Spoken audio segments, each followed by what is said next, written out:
If you're anything like me, when I was starting out on guitar, you've probably memorized a few chord shapes but have no clue why they work, how they connect, or how to build on them. Once I learned some basic music theory, it all started to click. So today, I'll give you a simple guide on how major and minor chords are built so you can actually understand what you're playing and have a good foundation to make learning new, more complex chords 10 times easier. So chords are built from the notes in a scale, and today we're going to use the major scale. And if you don't know what that is, you've probably heard Do, re, mi, fa, sol, la, ti, do. That is a major scale. 1, 2, 3, 4, 5, 6, 7, 8 notes. Technically, it's only 7 notes because the first and the last note use the same letter name. So if we look at the C major scale, we have the notes C, D, E, F, G, A, B, C.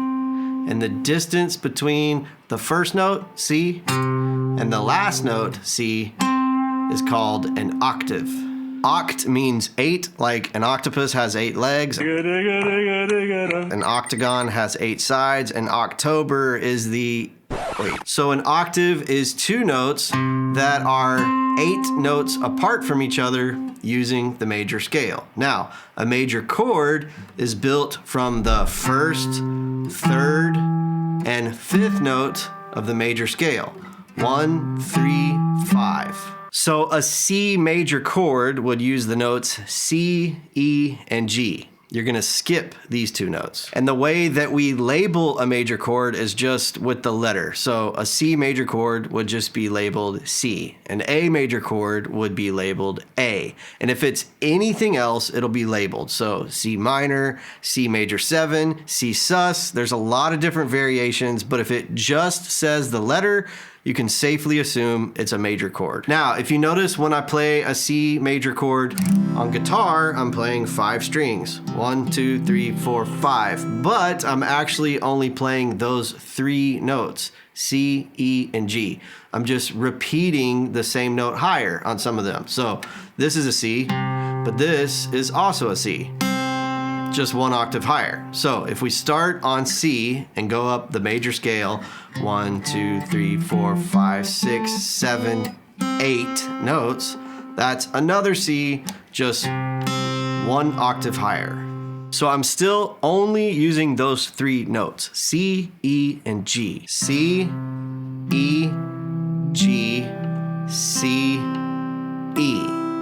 You can also arrange the notes in a different order and it will still be a C major chord, and these are called inversions or voicings, but we're not going to get into that in this video. Now, there are a few other ways you can think about major chords, but I think this is a pretty simple way to start with, which brings us to minor chords. But before we get to that, if you're a real nerd and you want to learn some more music theory, comment below. I'm a nerd and I want more theory videos. So, major chords sound happy and minor chords sound sad. A minor chord is built very similar to the major chord, and there's only one difference. We're going to lower the third note. So instead of 1, 3, 5, it's going to be 1 flat 3, 5. If you're looking at this on a guitar, a flat means you just go down 1 fret. So this is an E, and this is an E flat. So instead of C, E, G, we have C, E flat, G. And a minor chord is labeled with a lowercase m. So a C minor would look like this, or sometimes you might see it like this, or with a dash next to it. One way we could play this on guitar is a minor bar chord starting on the A string 3rd fret. By the way, a bar chord is just where you're keeping multiple strings pressed down with 1 finger like this. So this chord should have the notes C, E flat, and G. So here's your C, here's your G, here's another C, just an octave higher, and then there's your B flat, and then you have another G up here.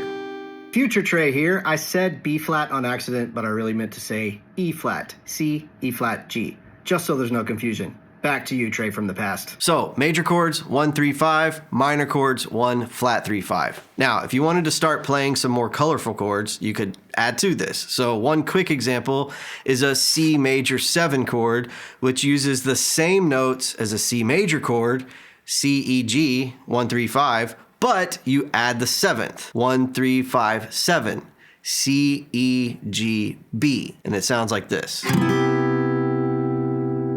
So once you understand basic major and minor chords, learning more complex chords gets a lot easier. And if you like the way that C major 7 sounded and you want to learn some more colorful chords, check out this video and I'll show you some of my personal favorites.